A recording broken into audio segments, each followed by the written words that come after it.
Boa noite, meus irmãos. Tudo bem? Mais uma vez, é uma imensa satisfação, uma imensa honra estarmos aqui para continuar o estudo do livro A Vida Interior, A Vida Interna, do Charles Webster Leadbeater. E eu comecei, como eu expliquei em outros encontros anteriores, pela terceira sessão, que é a atitude teosófica. Como funciona esse estudo? Eu seleciono textos, o livro inteiro foi baseado em palestras que o Leadbeater ministrou em Adiar, na ausência da então presidente Annie Besant, que estava em viagem, e essas palestras aí foram transformadas nesse livro. Então, eu escolhi essa terceira sessão de Atitude Teosófica, e eu sigo a ordem do livro e seleciono textos de cada um dos itens que constam aí no livro, tá certo? Então, como revisão e já começando, para que a gente tenha tempo de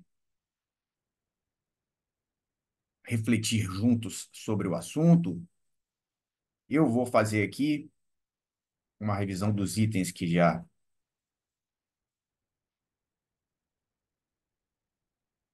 conversamos sobre.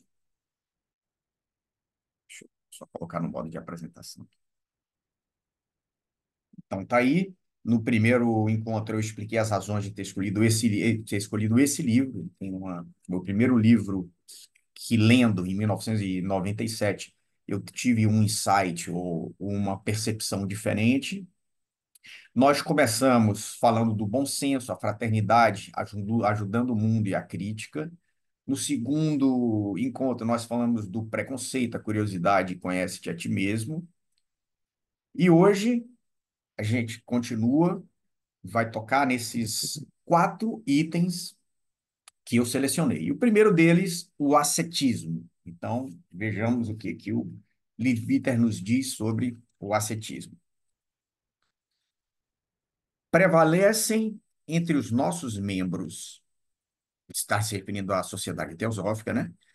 Algumas ideias equivocadas a respeito do ascetismo, e talvez valha a pena refletir o que ele é e até que ponto ele pode ser proveitoso.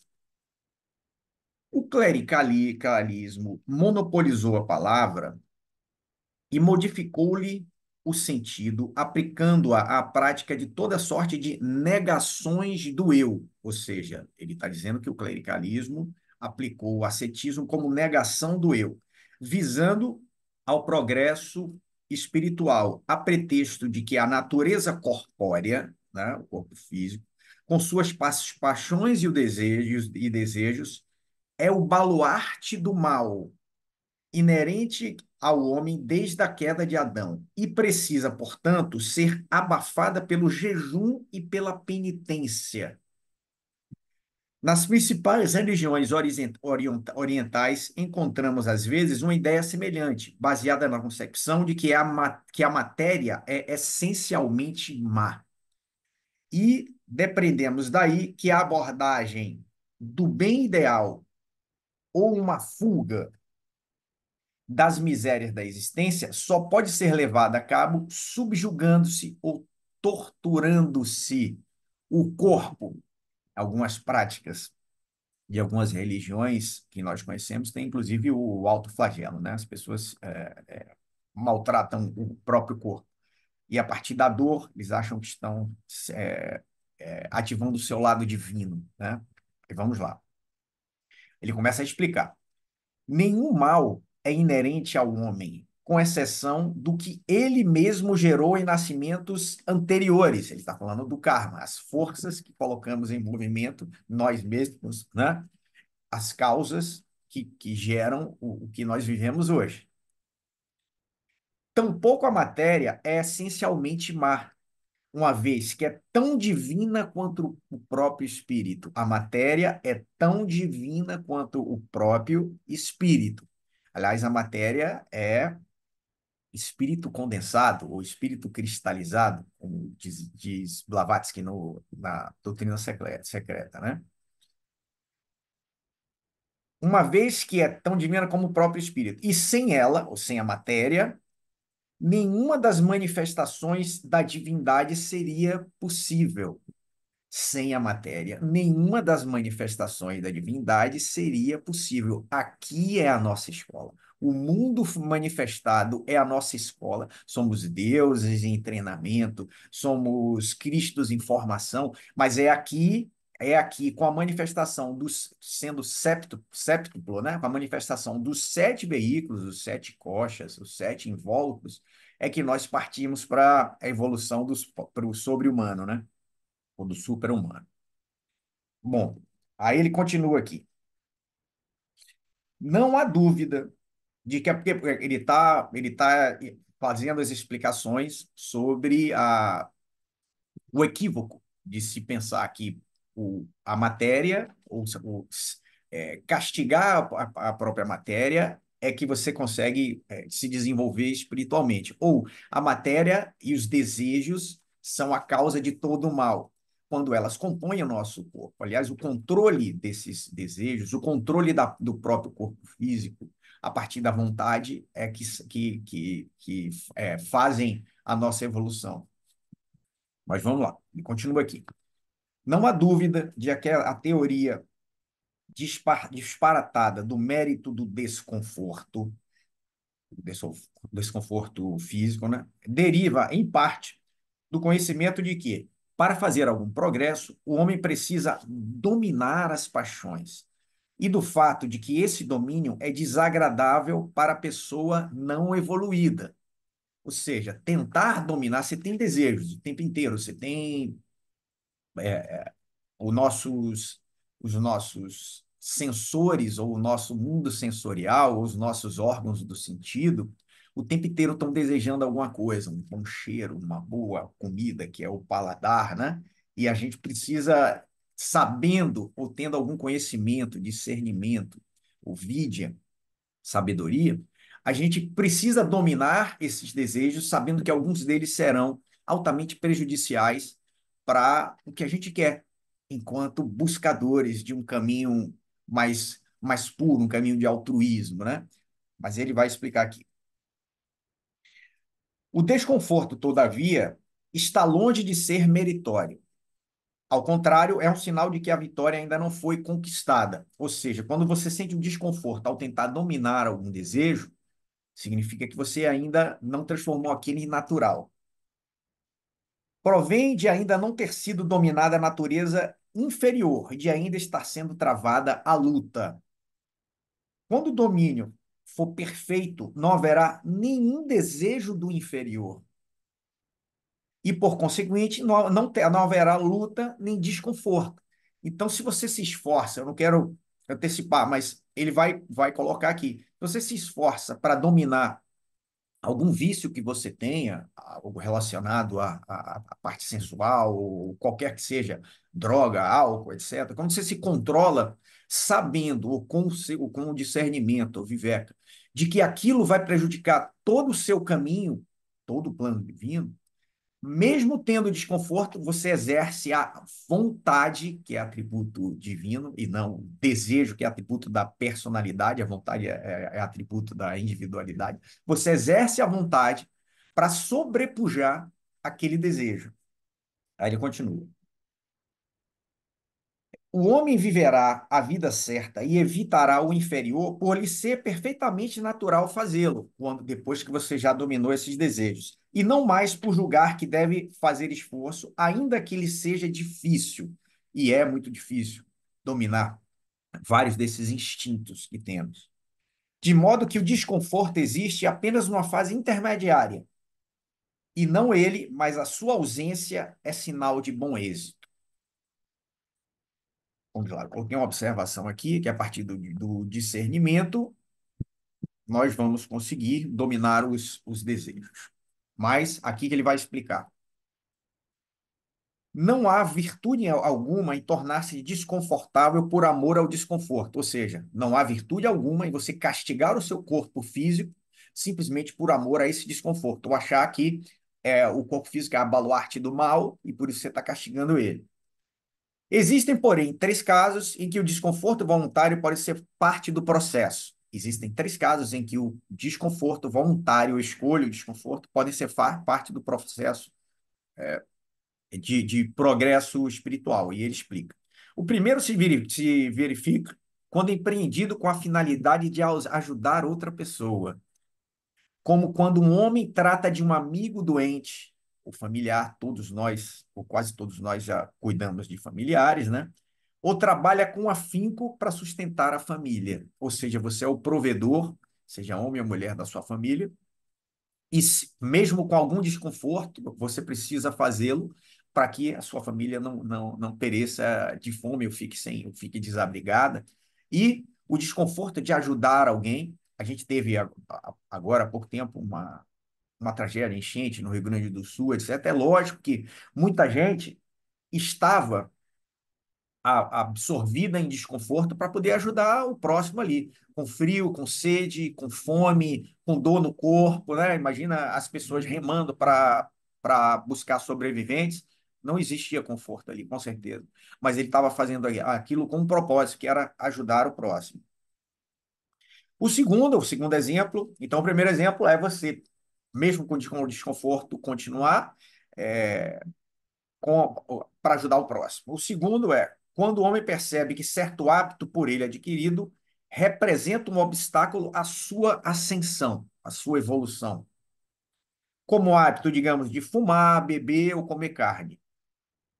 Se for sincero, abrirá a mão dele no mesmo instante. Se for sincero, o seu desejo ou a sua vontade, não desejo, a sua vontade, sabendo que, por exemplo, comer carne é praticar rimsa, é querer o bem de todos os seres vivos. Então, se for sincero, sincera essa sua vontade, não haverá dificuldade.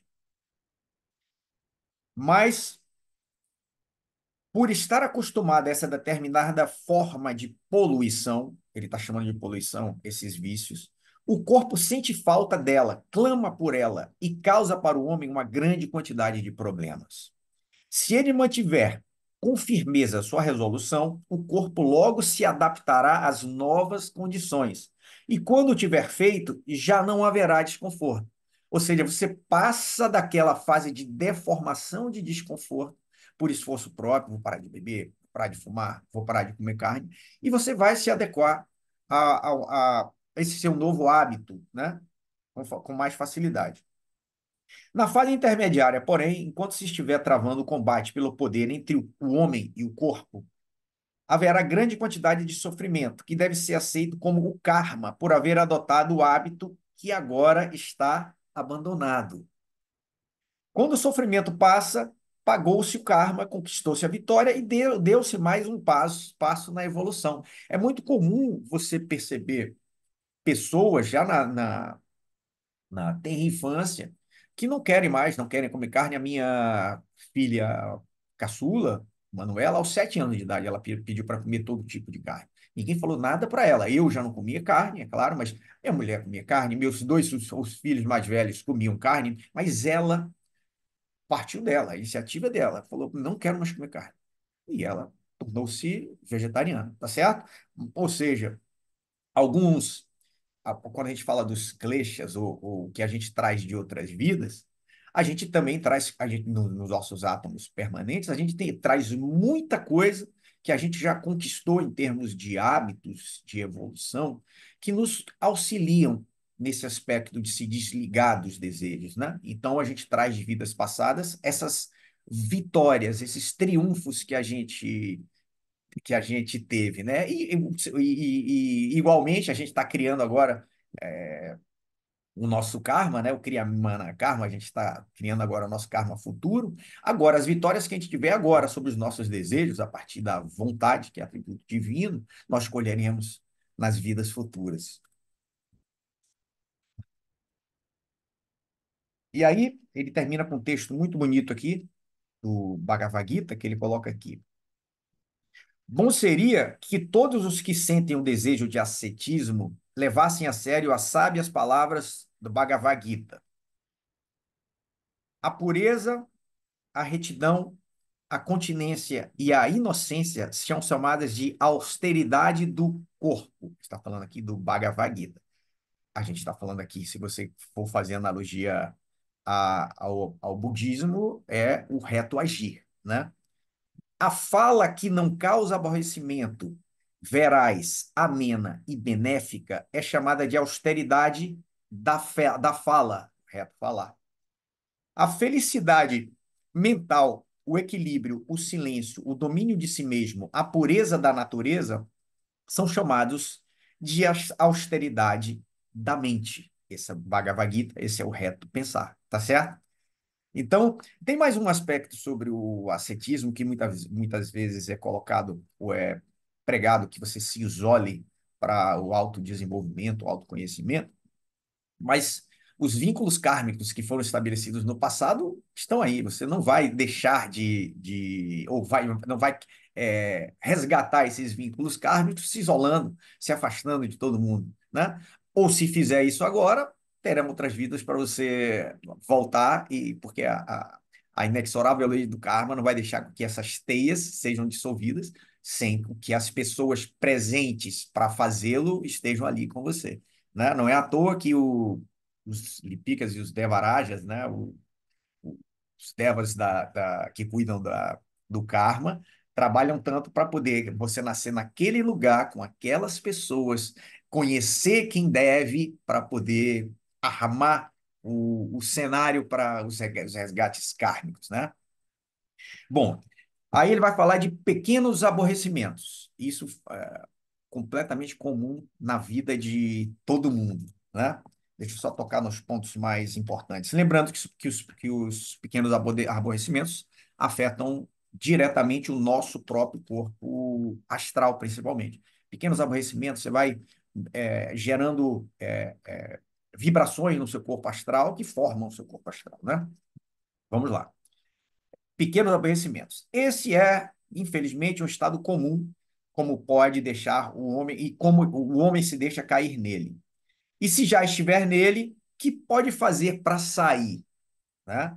A resposta é a mesma para as duas perguntas: aprender a não se aborrecer e não ter medo, a não se contrariar, refletir sobre a total desimportância de todas essas questõezinhas pessoais que assomaram em tão avultadas proporções no seu horizonte.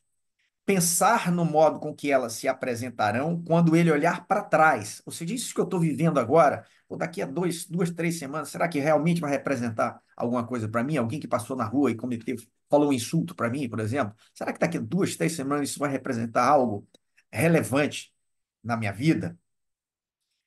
Olhar para trás agora ou desde a existência seguinte. Ou seja, na minha próxima vida, isso daí, um insulto que eu recebi agora vai fazer diferença?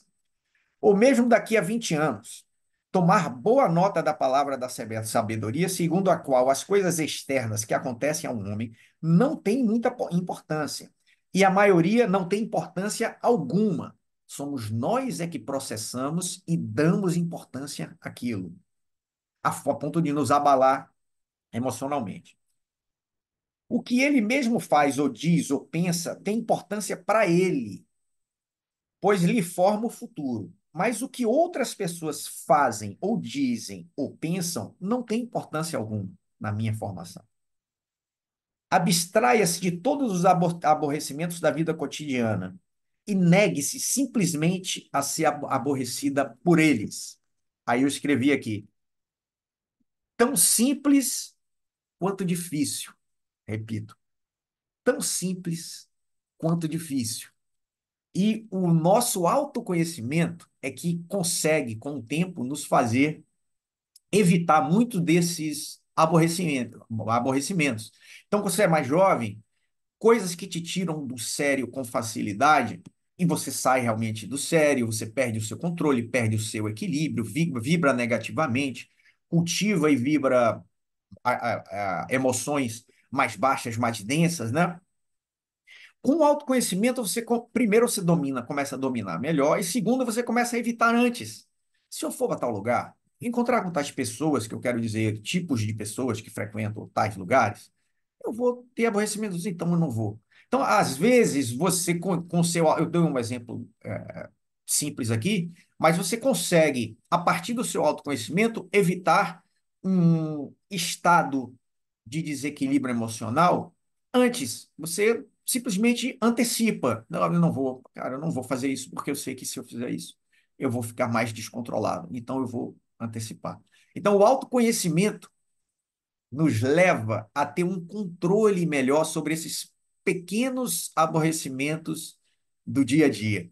Você começa a descobrir as suas virtudes e começa também a descobrir as suas fraquezas. Eu não consigo ficar perto de alguém que. Pronto, aí você completa a frase. Às vezes você precisa. Vou até dar um exemplo aqui. Às vezes você precisa exercitar esse seu controle. Então, eu preciso exercitar esse meu controle, porque eu não vou conseguir evitar estar próximo a pessoas que você completa, né? E eu vou dar um exemplo aqui. Eu vi uma palestra de um budista dizendo que a Ajahn Mujito é muito interessante. As palestras dele são muito simples de se absorver. Ele pegou, estava no avião de 3 horas de duração e ele sentou ao lado de uma senhora que começou a falar sem parar sobre a vida dela. No início ele pensou assim: meu Deus do céu, eu não estou perguntando nada a ela, eu não quero saber nada disso, eu quero só ficar em paz, eu quero refletir sobre minha vida, sobre a minha vida. Aí ele começou a pensar: mas por quê? Por que que eu estou querendo me isolar agora? Não, eu vou me forçar a ouvir. E ele se pegou, depois de um tempo, achando interessante e buscando coisas boas no que ele estava ouvindo da vida dela, a ponto de perguntar: então vai, continua. E sobre isso? Entenderam? Então, eu estou dando um exemplo que ele deu sobre ele exercer a vontade para sobrepujar algo de que ele não gostava, tá certo? Isso ele deu como exemplo. Mas vamos lá.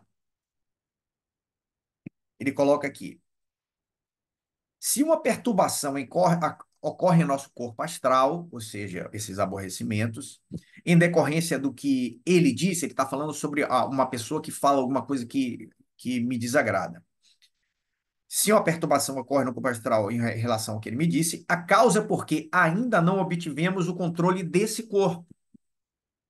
Ainda não desenvolvemos a calma que nos permite olhar como almas para tudo isso, continuar o nosso caminho e votar-nos ao nosso trabalho, sem dar a mínima atenção aos reparos nécios ou maldosos de outros homens. São só palavras, são só vibrações sonoras no ar. Nós absorvemos, transformando aquilo em sentimento e aborrecimento. É isso que está colocando. Não que seja fácil, como o item anterior também. Não é fácil. O que botei que é simples de dizer, mas é difícil de praticar. Não é fácil, mas é um exercício, né? E aí eu botei que faz parte da rotina de todos nós. É tentar controlar isso, né? Bom, aí a gente vai para o próximo, controlar os aborrecimentos e não perder o equilíbrio. Aí ele vai para o próximo item aqui, que é a anulação do desejo. Ele coloca para a gente. Dizem-no com frequência que precisamos matar o desejo. Cumpre lembrar, no entanto, que o processo é gradual. Os desejos mais baixos e grosseiros, lembrando que o nosso corpo astral, como todos os outros veículos ou costas, é formado de 7 subníveis. A gente tem subníveis mais densos, os mais densos formados de sentimentos mais densos, né? Egoísmo, ódio, raiva, ciúme, ganância, né? E a gente tem os subníveis mais elevados formados dos sentimentos mais sublimes, né? Solidariedade, o amor puro. Vamos lá. Os desejos mais baixos e grosseiros, indicados pela palavra sânscrita kármica, devem ser extirpados inteiramente antes de se poder realizar algum tipo de avanço. Mas, na acepção inglesa da palavra, todos ainda temos alguns desejos e provavelmente os teremos durante um longuíssimo tempo por vir. Desejamos intensamente, por exemplo, servir o Mestre, tornar-nos seus discípulos, ajudar a humanidade. Esses também são desejos, mas não devem ser mortos. O necessário é matar o inferior e alcançar o superior. Vale dizer, purificar os desejos em e transmutá-los em aspirações. Purificar os desejos e transmutá-los em aspirações. Do mesmo modo, se diz que devemos matar a forma lunar. A forma lunar corresponde ao corpo astral, né? Então, mas isso não significa que o corpo astral deve ser destruído, nem que devemos ser despojados de sentimentos e emoções. Acabamos de refletir sobre isso, os três, os subníveis mais elevados dos sete astrais são de bons sentimentos, né? O que se pretende dizer é que deveríamos conservá-los completamente sob controle, os sentimentos mais densos. Que deveríamos ter a faculdade de matar a forma lunar à vontade, à nossa vontade. Aí, exercer a vontade da individualidade e não o desejo da personalidade. Então, nós vamos controlar os nossos desejos. Somos todos partes do Logos e nossas vontades são parte da sua vontade. Esse S maiúsculo é da vontade do Logos. Os preceitos de vida foram muito bem resumidos pelo senhor Buda no versinho de 4 linhas. Os preceitos de vida, Buda coloca. Deixa todo o mal, ou seja, não pratique, não faça o mal. Aprenda a proceder o bem, faça o bem para todos os seres. Limpa o coração, seja puro de coração. Essa é a religião dos Budas, né? Aí eu coloquei aqui, desejo é da personalidade e a vontade é atributo divino, né? Aliás, parte do primeiro raio. Bom, anulação de desejo é isso, e vamos para o último item, que é o centro do meu círculo. Esse daí eu pulei, quando eu selecionei os textos. O último texto é que eu vou ler primeiro, que eu acho que é o que fala mais a todos nós, a meu ver, né, para a nossa reflexão de hoje. Eu voltarei, mas eu vou pular para o último texto que eu selecionei, sobre nós sermos o centro do nosso círculo, tá? Vou colocar aqui. Existe, além do mais, porque ele já falou de outros, como eu disse, outro perigo específico do trabalhador da sociedade teosófica, específico. O perigo de dar a si mesmo, demasiado cedo, os parabéns por diferir do resto do mundo. Vejam, ele não toca na palavra vaidade, não toca na palavra orgulho, mas vejam se vocês percebem isso. Os ensinamentos teosóficos emprestam um caráter novo a tudo, de modo que nós, naturalmente, sentimos que a nossa atitude difere muito da maioria das pessoas. Somos diferentes. Aliás, nós nem falamos sobre vários assuntos com a maioria das pessoas, salvo se nos perguntam. Aí nós estaremos prontos para dividir com quem tem interesse, né? Mas não é com todo mundo que a gente sequer fala sobre alguns assuntos. O ciamento é impresso, agora não. Vamos lá. Não há inconveniente algum em pensar nessa verdade manifesta, ou seja, que que a gente pensa difere de grande parte das pessoas. Mas descobri que alguns dos nossos membros tendem a orgulhar-se, aí ele fala de orgulho, sim, orgulhar-se de serem capazes de reconhecer essas coisas. Ou seja, eu tenho um orgulho que eu sei e o outro não sabe. Disso não se segue de maneira nenhuma que nós, que nos descobrimos capazes de reconhecê-las, somos melhores que outros. Outros homens se desenvolveram ao longo de outras linhas e ao longo delas podem estar muito mais adiantados do que nós, conquanto no tocante à nossa careçam de alguma que já temos. Então, se a gente pensar, o adepto é o homem perfeito. Nós temos uma teoria dentro da escola esotérica ou das filosofias esotéricas que falam dos 7 raios, que todos nós surgimos ou emanamos de mônadas a partir de um raio com certas características, mas você só tem o pleno desenvolvimento quando você aprimora absolutamente todas as virtudes de cada raio, mesmo sendo originalmente de um deles, né? Mas vamos continuar aqui. Lembramos que o adepto. Muitas pessoas se evoluem em outros jais. Pronto. Lembremos-nos de que o adepto é o homem perfeito, plenamente desenvolvido ao longo de todas as linhas possíveis, que eu acabei de dizer. E assim, enquanto temos alguma coisa para ensinar aos outros, temos também muita coisa a aprender com eles. Repito, enquanto temos alguma coisa para ensinar aos outros, temos também muita coisa para aprender com eles. E seria o cúmulo da loucura desprezar um homem por não ter ainda adquirido o conhecimento teosófico, e talvez nem mesmo as qualidades que lhe permitam apreciá-lo. Por consequência, nesse sentido, também precisamos tomar cuidado para não nos convertermos no centro do nosso próprio círculo. Vejam como é fácil isso acontecer. Se você está num lugar onde as pessoas falam de algum assunto que tem a ver com a sua linha de conhecimento ou sabedoria em relação, mesmo que seja essa sabedoria autêntica percebida, você está no meio de pessoas que não conhecem tanto e estão falando sobre de maneira rasa ou de maneira ou de com pouco conhecimento daquilo, e você mesmo sem se manifestar pensa, nossa senhora, que besteira que eles estão pensando, na verdade. Então esse sentimento é se colocar no centro do círculo. Eu sei, eles não sabem, né? É isso que ele está alertando para. Ler primeiro essa parte daqui. Aí eu retorno. Vamos lá. Ele está falando um homem que sente o centro do seu círculo, né? Ele cultivou até agora o hábito de pensar instintivamente no que tudo o afetará. Então, eu penso o tempo inteiro nisso. Como isso vai me afetar? Como isso vai me afetar? Ou sobre o que pode fazer para beneficiar-se das circunstâncias, ou como pode mudá-las para que elas lhe aproveitem o que lhe deem prazer, ou que lhe deem prazer, né?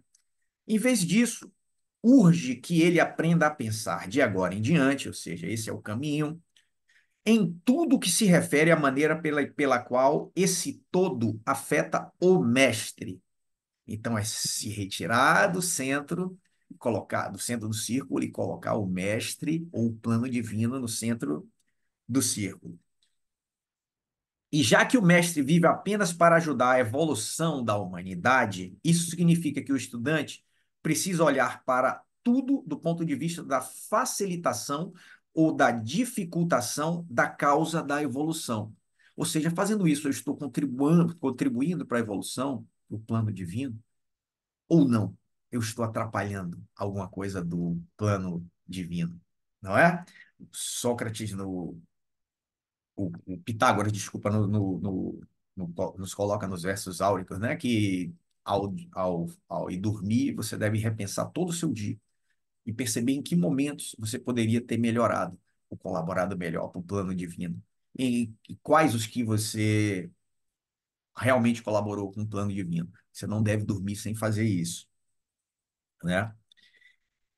E embora tenha de fazê-lo a princípio conscientemente, tenha de fazer o quê? Ficar pensando, colocando o mestre no centro do círculo, o plano divino no centro do círculo, e não o eu, embora comece a fazer isso conscientemente com esforço, ou seja, poxa, eu estou pensando fora de não, não, eu preciso pensar nisso daqui.